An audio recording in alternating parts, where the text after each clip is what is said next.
Hello friends, we are studying Science and Technology Part 1 for class 9. In that, chapter number 3, Current Electricity. Students, in the last video we have discussed about potential, then what is meant by potential difference and potential difference of a cell. Now the next point is free electrons. Okay, here students, you can see that this portion is deleted only for this year from your syllabus. Okay, now the next point, free electrons. Every atom of a metallic conductor has one or more outermost electrons which are very weakly bound to the nucleus. That is, these are called as free electrons. Students, you know that if this is an atom, at the center of atom nucleus is present, and inside the nucleus positively charged protons and neutrons are present in the nucleus, and electrons are revolving around the nucleus. Revolving around the nucleus in different orbits. Okay, so in that different orbits, that outermost shell is there.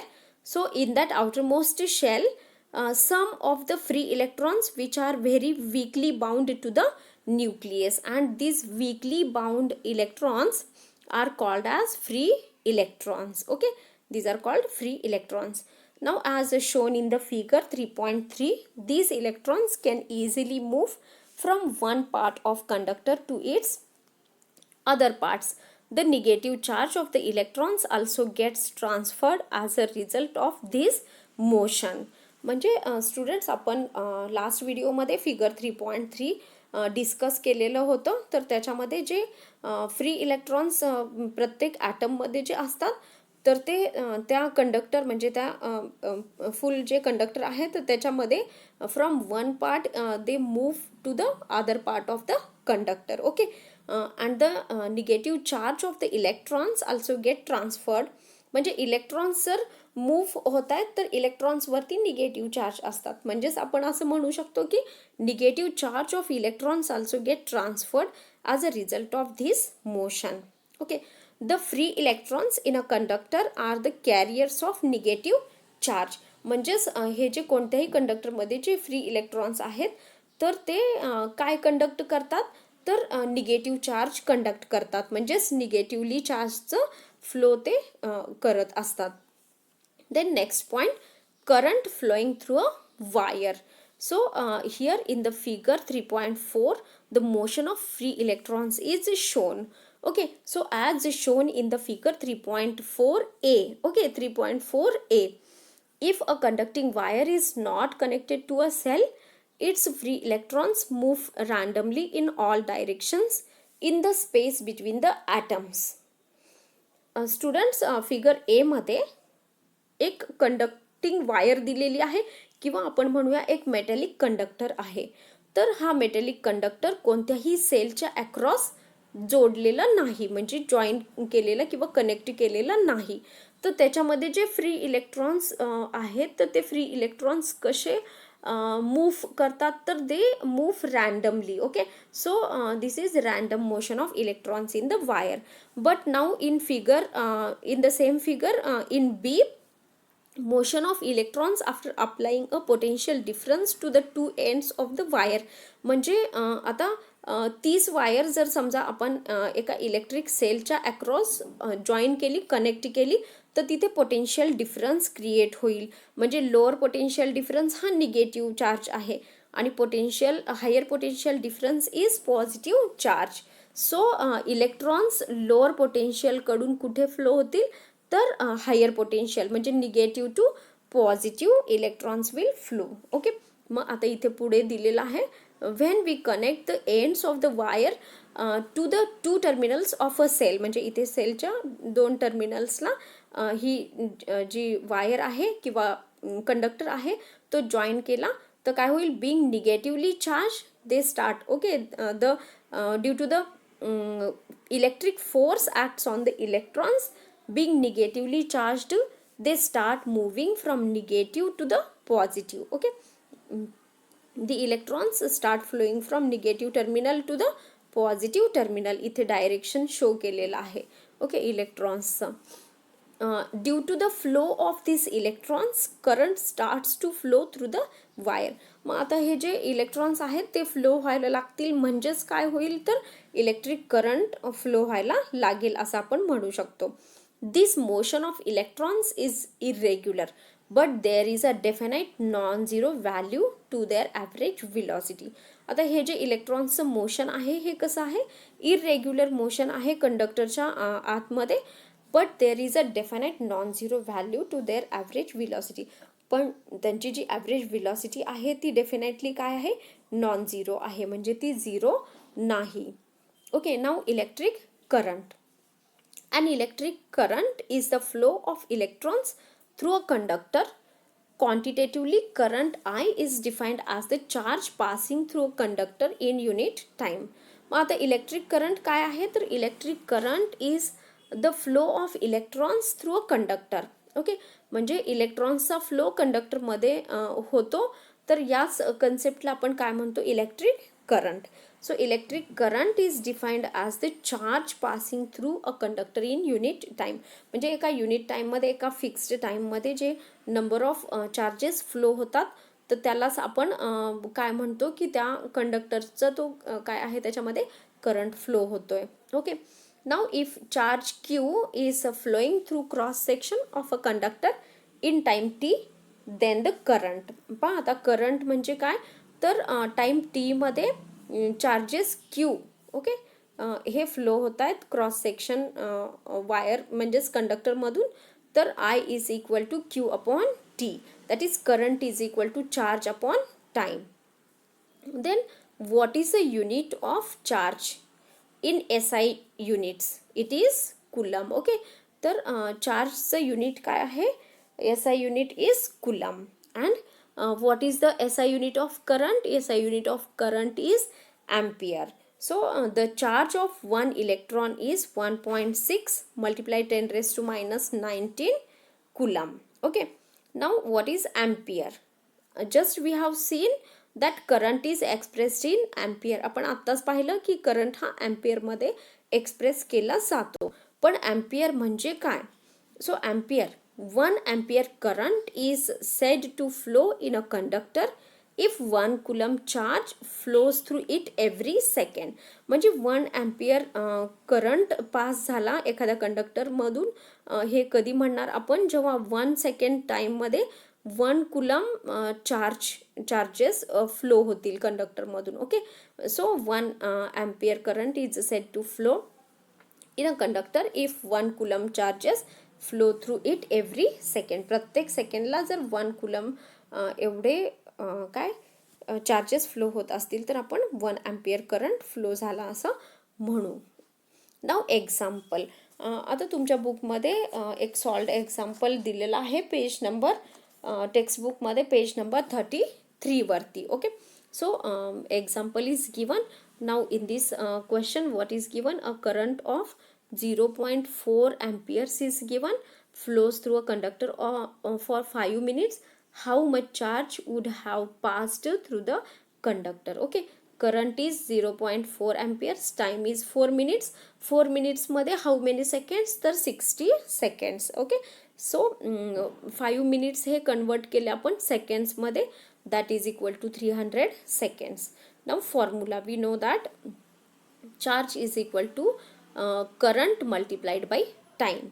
So by putting the values of these I, that is current, and time, we get the number of charges, that is 120 passing through the conductor.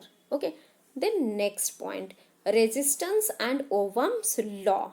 Okay, resistance and Ohm's law, there is a very important concept given here, that resistance and Ohm's law. तर Ohm नावाचा एक German scientist होता, त्यांनी ohms law म्हणजे नक्की काय आहे तर त्यांनी एक रिलेशन दिलेलं होतं कशामध्ये, करंट आणि पोटेन्शियल डिफरन्स. ओके, या दोन्हीमध्ये जे रिलेशन आहे ते कोणता लॉ एक्सप्लेन करतं तर Ohm's law. Now see what is actually the Ohm's law. It is the relationship between the current flowing through a wire, that is I current, and the potential difference across its ends can be obtained from the law that was given by the German scientist George Simon Ohm. Okay, if the physical state of a conductor remains constant, the current I flowing through it is directly proportional to the potential difference V between its two ends. Okay, this is very important. This statement is very important. काय दिलेला आहे statement? If the physical state of conductor remains constant. Physical state म्हणजे काय? तर temperature, pressure हे काय आहेत? Physical state आहेत. जर हे स्टेट फिजिकल स्टेट कॉन्स्टंट असतील तर current I flowing through conductor is directly proportional to the potential difference between its two ends. म्हणजे according to the Ohm's law we can say that I is directly proportional to potential difference. Current directly proportional to potential difference, that is I is equal to kV. मग आता इथे potential difference directly proportional करंटला आहे किंवा हे जे proportionality sine आहे ते रिमूव्ह करताना इथे एक कॉन्स्टंट घ्यावं लागतं. मग ते कॉन्स्टंट काय आहे? के आहे आणि equal to sign. Okay, so constant of proportionality. So therefore I multiply 1/k is equal to V. Now here 1/k is the resistance of the conductor. So therefore I multiply R is equal to V, hence V is equal to IR, or this formula also can be written as R is equal to म्हणजे resistance is equal to V upon I. Okay, this is known as Ohm's law. So what is Ohm's law? V is equal to IR. According to Ohm's law, which formula we get? V is equal to IR. Okay, and it also can be written like this. Now we can obtain the SI unit of resistance from the above formula. पहा students, कोणत्याही म्हणजे कोणत्याही क्वांटिटीचं जेव्हा आपण SI unit find out करतो तर ते त्याच्या फॉर्म्युलावरून फाइंड आउट करणं हे खूप इझी असतं. So here potential difference and current are measured in. आता पहा पोटेन्शियल डिफरन्सचं जे युनिट आहे ते काय आहे? तर V आहे. आणि करंटचं जे युनिट आहे SI युनिट ते काय आहे? ॲम्पियर. म्हणजेच याचा अर्थ रेझिस्टन्सचं युनिट काय झालं? तर volt upon ampere. But volt upon ampere is nothing but the ohm. Volt upon ॲम्पियरला आपण काय म्हणतो? तर ohm. Okay, so see here the unit of resistance is called ohm and it is indicated by the symbol. Okay, this symbol stands for unit of ohm. Okay, this is nothing but the ohm. याला आपण काय म्हणायचं? Ohm. So 1 ohm is equal to 1 volt upon 1 ampere. Okay, then next point, resistance and resistivity of a conductor. As shown in the figure 3.4, there are a large number of free electrons in a conductor. पहा figure आपण जी पाहिलेली होती 3.4 motion of free electrons, तिथे दोन figure आपण पाहिलेल्या होत्या ए आणि बी. तर ए मध्ये मेटॅलिक वायर पोटेन्शियल डिफरन्सच्या अक्रॉस कनेक्ट झालेली नव्हती आणि सेकंड म्हणजे बी मध्ये काय होतं? तर पोटेन्शियल डिफरन्स म्हणजे करंट फ्लो होताना आपण त्या फिगरमध्ये पाहिलेलं होतं. तर इथे तेच सांगितलं की कोणत्याही कंडक्टरमध्ये जे फ्री इलेक्ट्रॉन्स आहेत ते are in very large proportion. Okay, large number of free electrons in conductor. They are constantly in random motion. आणि ते कसे मोशनमध्ये असतात? तर they are in random motion. When a potential difference is applied between the two ends of the conductor, these electrons start moving from the end at lower potential to the end at higher potential. आपण 3.4 फिगरमध्ये बी मध्ये पाहिलेलं होतं. जर potential difference म्हणजेच sale त्या कंडक्टरच्या across join केला, connect केला, तर तिथे पोटेन्शियल डिफरन्स क्रिएट होईल. म्हणजेच इलेक्ट्रॉन्स फ्लो व्हायला लागतील. तर ते कुठून फ्लो होतील? From lower potential to the end at the higher potential. This directional motion of the electron causes the flow of current. moving electrons strike the atoms and ions which lie along their path.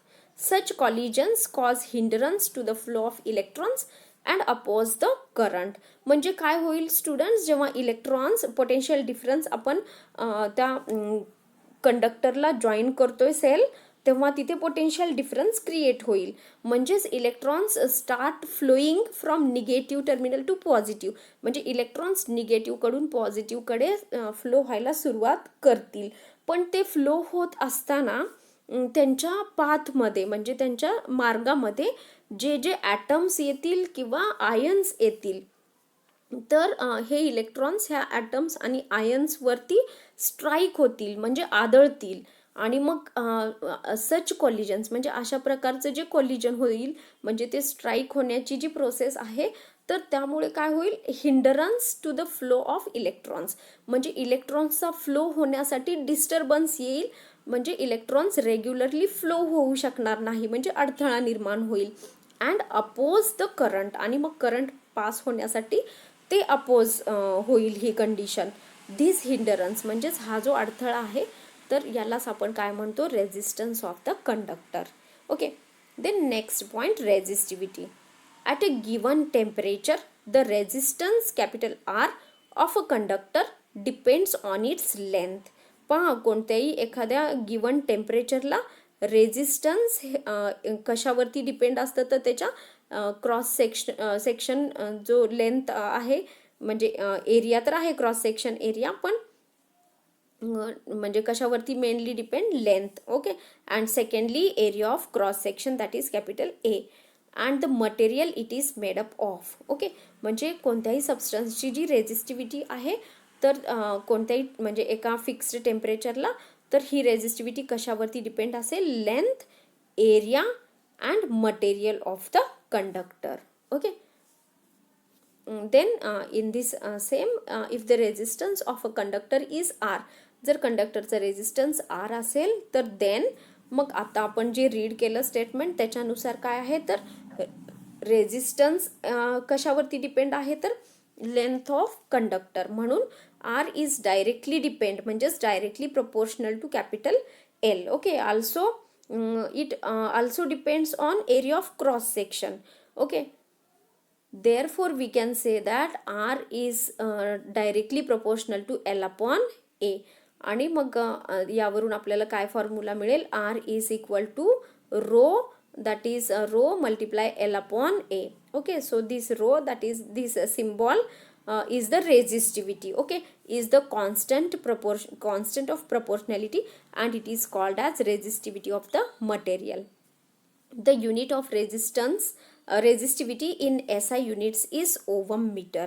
रेझिस्टिव्हिटीचं unit काय आहे, SI unit, that is ohm metre. Okay. आणि शॉर्टमध्ये त्याला आपण असं symbolically represent करतो, ohm metre. Okay. Resistivity is a specific property of a material and different materials have different resistivity. म्हणजे रेझिस्टिव्हिटी ही प्रत्येक मटेरियलची वेगवेगळी असते. Different materials have different resistivity, and this is very specific property of any of the conductor. Okay, so students, in this way, in this video we have discussed many of the concepts. Okay, in the next video we'll discuss about the electric circuit. Okay, up to that, thank you students.